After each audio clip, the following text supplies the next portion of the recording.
The Crab That Played with the Sea. Hello, this is Natasha, and I'm here with one of the Just So stories by Rudyard Kipling. It's called The Crab That Played with the Sea, and it's all about how the sea got its tide with the help of a crab. Before the high and far-off times, O my best beloved, came the time of the very beginnings. And that was in the days when the eldest magician was getting things ready. First he got the earth ready, then he got the sea ready, and then he told all the animals that they could come out and play. And the animals said, "O eldest magician, what shall we play at?" And he said, "I will show you." He took the elephant, all the elephant there was, and said, "Play at being an elephant." And all the elephant there was played. He took the beaver, all the beaver there was, and said, "Play at being a beaver." And all the beaver there was played. He took the cow, all the cow there was, and said, "Play at being a cow." And all the cow there was played. He took the turtle, all the turtle there was, and said, "Play at being a turtle." And all the turtle there was played. One by one he took all the beasts and birds and fishes, and told them what to play at. But towards evening, when people and things grow restless and tired, there came up the man with his own little girl daughter. Yes, with his own best beloved little girl daughter sitting upon his shoulder, and he said, "What is this play, eldest magician?" And the eldest magician said, "Ho, son of Adam, this is the play of the very beginning. But you're too wise for this play." And the man saluted and said, "Yes, I am too wise for this play, but see that you make all the animals obedient to me." Now, while the two were talking together, Pow Amma the crab, who was next in the game, scuttled off sideways and stepped into the sea, saying to himself, "I will play my play alone in the deep waters, and I will never be obedient to this son of Adam." Nobody saw him go away, except the little girl daughter, where she leaned on the man's shoulder. And the play went on till there were no more animals left without orders. And the eldest magician wiped the fine dust off his hands and walked about the world to see how the animals were playing. He went north, best beloved, and he found all the elephant there was, digging with his tusks and stamping with his feet in the nice new clean earth that had been made ready for him. "Coon," said all the elephant there was, meaning, "Is this right?" "Pia coon," said the eldest magician, meaning, "That is quite right." And he breathed upon the great rocks and lumps of earth that all the elephant there was had thrown up, and they became the great Himalayan mountains, and you can look them out on the map. He went east, and he found all the cow there was feeding in the field that had been made ready for her, and she licked her tongue round a whole forest at a time, and swallowed it, and sat down to chew her cud. "Coon," said all the cow there was.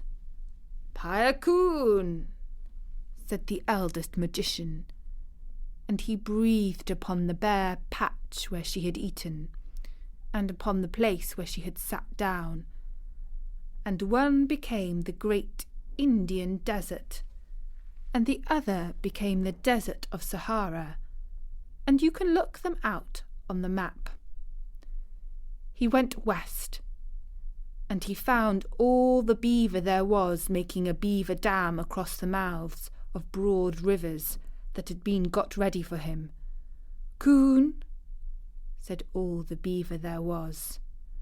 "Pia coon," said the eldest magician, and he breathed upon the fallen trees and the still water, and they became the Everglades in Florida, and you may look them out on the map. Then he went south and found all the turtle there was, scratching with his flippers in the sand that had been got ready for him, and the sand on the rocks whirled through the air and fell off into the sea. "Coon," said all the turtle there was. "Pia coon," said the eldest magician, and he breathed upon the sand and the rocks where they had fallen into the sea, and they became the most beautiful islands of Borneo, Celebes, Sumatra, Java, and the rest of the Malay archipelago, and you can look them out on the map. By and by the eldest magician met the man on the banks of the Perak River and said, "Ho, son of Adam, are all the animals obedient to you?" "Yes," said the man. "Is all the earth obedient to you?" "Yes," said the man. "Is all the sea obedient to you?" "No," said the man.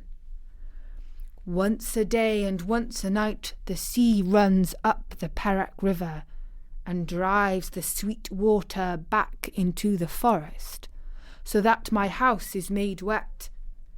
Once a day and once a night it runs down the river and draws all the water after it, so that there is nothing left but mud.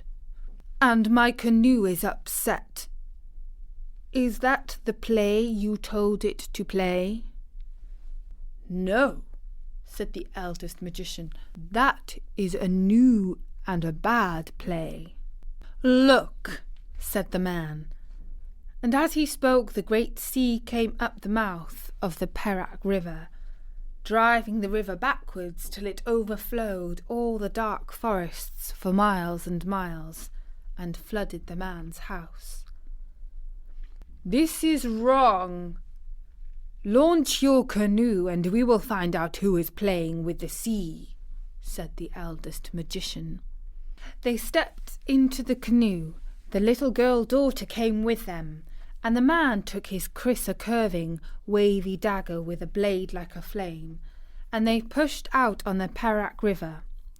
Then the sea began to run back and back, and the canoe was sucked out of the mouth of the Perak River, past Selangor, past Malacca, past Singapore, out and out to the island of Bintang, as though it had been pulled by a string. Then the eldest magician stood up and shouted, "Ho, beasts, birds, and fishes, that I took between my hands at the very beginning, and taught the play that you should play. Which one of you is playing with the sea?" Then all the beasts, birds, and fishes said together, "Eldest magician, we play the plays that you taught us to play, we and our children's children, but not one of us plays with the sea." Then the moon rose big and full over the water, and the eldest magician said to the hunchbacked old man, who sits in the moon spinning a fishing line with which he hopes one day to catch the world, "Ho, fisher of the moon, are you playing with the sea?" "No," said the fisherman, "I am spinning a line with which I shall some day catch the world, but I do not play with the sea." And he went on spinning his line. Now There is also a rat up in the moon who always bites the old fisherman's line as fast as it is made. And the eldest magician said to him, "Ho, rat of the moon, are you playing with the sea?" And the rat said, "I am too busy biting through the line that this old fisherman is spinning. I do not play with the sea." And he went on biting the line.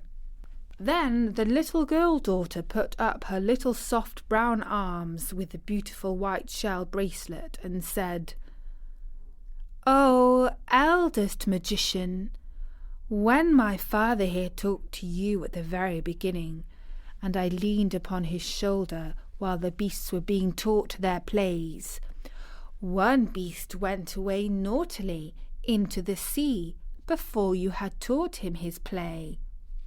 And the eldest magician said, "How wise are little children who see and are silent. What was the beast like?" And the little girl-daughter said, "He was round, and he was flat, and his eyes grew upon stalks, and he walked sideways like this, and he was covered with strong armour upon his back." And the eldest magician said, "How wise are little children who speak truth. Now I know where Power Amma went. Give me the paddle."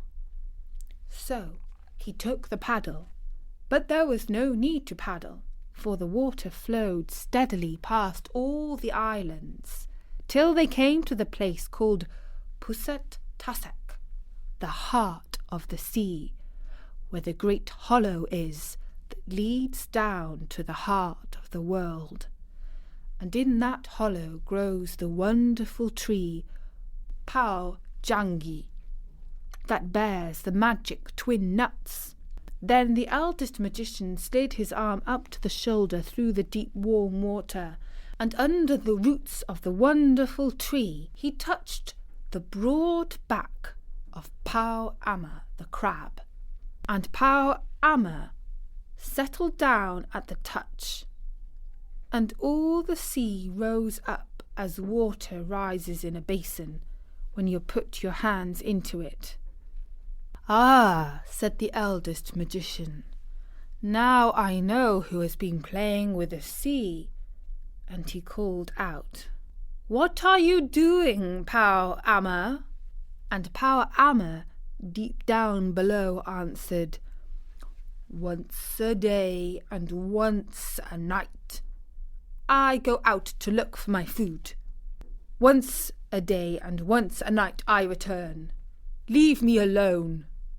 And the eldest magician said, "Listen, Pao Amma, when you go out from your cave, the waters of the sea pour down into Pusat Tasek, and all the beaches of the islands are left bare, and the little fishes die, and Raja Moyang Kaban, the king of the elephants, his legs are made muddy. When you come back and sit in Pusat Tasek, the waters of the sea rise, and half the little islands are drowned, and the man's house is flooded, and Raja Abdullah, the king of the crocodiles, his mouth is filled with salt water." Then Pao Amma, deep down below, laughed and said, "I did not know I was so important. Henceforward I will go out 7 times a day, and the waters shall never be still." And the eldest magician said, "I cannot make you play the play you were meant to play, Pao Amma, because you escaped me at the very beginning. But if you are not afraid, come up and we'll talk about it." "I am not afraid," said Pao Amma, and he rose to the top of the sea in the moonlight. There was nobody in the world so big as Pao Amma, for he was the king of all crabs. Not a common crab, but a king crab. One side of his great shell touched the beach at Sarawak, the other touched the beach at Pahang, and he was taller than the smoke of 3 volcanoes. As he rose up through the branches of the wonderful tree, he tore off one of the great twin fruits, the magic double-kernelled nuts that make people young, and the little girl-daughter saw it bobbing alongside the canoe and pulled it in and began to pick out the soft eyes of it with her little golden scissors. "Now," said the magician, "make a magic, Pau Ama, to show that you are really important." Pau Ama rolled his eyes and waved his legs. But he could only stir up the sea, because though he was King Crab, he was nothing more than a crab. And the eldest magician laughed. "You are not so important after all, Pau Ama," he said. "Now, let me try." And he made a magic with his left hand, just the little finger of his left hand, and lo and behold, best beloved, Pau Ama's hard blue-green-black shell fell off him as a husk falls off a coconut, and Pau Ama was left all soft, as the little crabs that you sometimes find on the beach, best beloved. "Indeed, you are very important," said the eldest magician. "Shall I ask the man here to cut you with Chris? Shall I send for Raja Moyan Kaban, the king of the elephants, to pierce you with his tusks? Or shall I ask Raja Abdullah, the king of the crocodiles, to bite you?" And Pau Ama said, "I am ashamed. Give me back my hard shell, and let me go back to Pusat Tassak, and I will only stir out once a day and once a night to get my food." And the eldest magician said, "No, Pau Ama, I will not give you back your shell, for you will grow bigger and prouder and stronger, and perhaps you will forget your promise, and you will play with the sea once more." Then Pau Ama said, "What shall I do? I am so big that I can only hide in Pusat Tassak, and if I go anywhere else, all as soft as I am now, the sharks and the dogfish will eat me. And if I go to Pusat Tassak, all soft as I am now, though I may be safe, I can never stir out to get my food, and so I shall die." Then he waved his legs, lamented. "Listen, Pau Ama," said the eldest magician. "I cannot make you play the play you were meant to play, because you escaped me at the very beginning.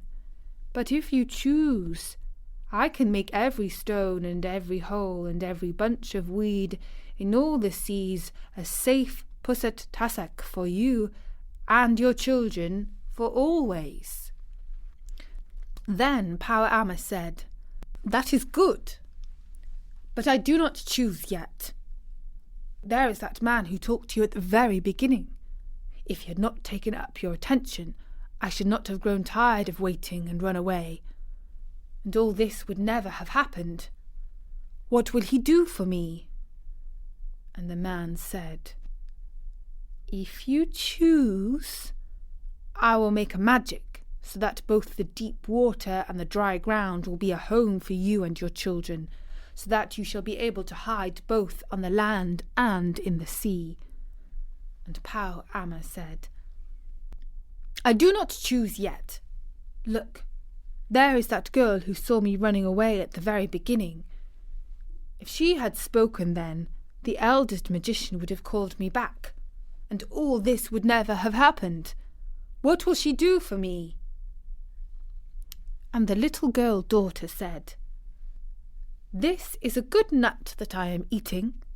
If you choose, I will make a magic, and I will give you this pair of scissors, very sharp and strong, so that you and your children can eat cocoa nuts like this all day long, and when you come up from the sea to the land, or you can dig a Pusat Tassak for yourself with the scissors that belong to you, when there is no stone or hole nearby, and when the earth is too hard, by the help of these same scissors, you can run up a tree." And Power Amma said, "I do not choose yet, for all soft as I am, these gifts would not help me. Give me back my shell, O eldest magician, and then I will play your play." And the eldest magician said, "I will give it back, Power Amma, for 11 months of the year, but on the 12th month of every year it shall grow soft again, to remind you and all your children that I can make magics, and keep you humble, Power Amma, for I see that if you can run both under the water and on land, you will grow too bold, and if you can climb trees and crack nuts and dig holes with your scissors, you will grow too greedy, Power Amma." Then Power Amma thought a little and said, "I have made my choice. I will take all the gifts." Then the eldest magician made a magic with the right hand, with all 5 fingers of his right hand. And lo and behold, best beloved, Power Amma grew smaller and smaller and smaller, till at last there was only a little green crab swimming in the water alongside the canoe, crying in a very small voice, "Give me the scissors!" And the girl-daughter picked him up on the palm of her little brown hand and sat him in the bottom of the canoe and gave him her scissors, and he waved them in his little arms and opened them and shut them and snapped them and said, "I can eat nuts, I can crack shells, I can dig holes, I can climb trees, I can breathe in the dry air, and I can find a safe pusset-tussock under every stone. I did not know I was so important, Kun. Is this right?" "Paya Kun," said the eldest magician, and he laughed and gave him his blessing. And little Power Amma scuttled over the side of the canoe into the water, and he was so tiny that he could have hidden under the shadows of a dry leaf on land or of a dead shell at the bottom of the sea. "Was that well done?" said the eldest magician. "Yes," said the man, "but now we must go back to Perak, and that is a weary way to paddle. If we had waited till Power Amma had gone out of Pusset-tussock and come home, the water would have carried us there by itself." "You are lazy," said the eldest magician. "So your children shall be lazy. They shall be the laziest people in the world. They shall be called the lazy people." And he held up his finger to the moon and said, "Oh, fisherman, here is the man too lazy to row home. Pull his canoe home with your line, fisherman." "No," said the man, "if I am too lazy all my days, let the sea work for me, twice a day forever. That will save paddling." And the eldest magician laughed and said, "Paya Kun." And the rat of the moon stopped biting the line, and the fisherman let his line down till it touched the sea, and he pulled the whole deep sea along, past the island of Bintang, past Singapore, past Malacca, past Selangor, till the canoe whirled into the mouth of the Perak River again. "Kun," said the fisherman of the moon. "Paya Kun," said the eldest magician. "See now that you pull the sea twice a day and twice a night forever, so that the lazy fisherman may be saved paddling. But be careful not to do it too hard, or I shall make a magic on you, as I did to Power Amma." Then they all went up the Perak River and went to bed, best beloved. Now listen and attend. From that day to this, the moon has always pulled the sea up and down and made what we call the tides. Sometimes the fisher of the sea pulls a little too hard, and then we get spring tides. And sometimes he pulls a little too softly, and then we get what are called neap tides. But nearly always he is careful because of the eldest magician. And Power Amma, you can see when you go to the beach how all Power Amma's babies make little pusat-tassaks for themselves under every stone and bunch of weeds on the sands, and you can see them waving their little scissors, and in some parts of the world they truly live on the dry land and run up the palm trees and eat cocoa nuts, exactly as the girl-daughter promised.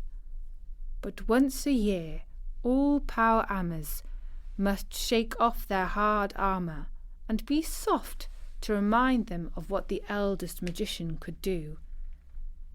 And so it isn't fair to kill or hunt Power Amma's babies just because old Power Amma was stupidly rude a very long time ago. Oh yes, and Power Amma's babies hate being taken out of their little pusat-tassaks and brought home in pickle bottles. This is why they nip you with their scissors, and it serves you right. And that was the story of the crab that played with the sea. You can find more Rudyard Kipling stories that you can enjoy on storynori.com, so why not drop by and listen to some? For now, from me, Natasha, bye-bye!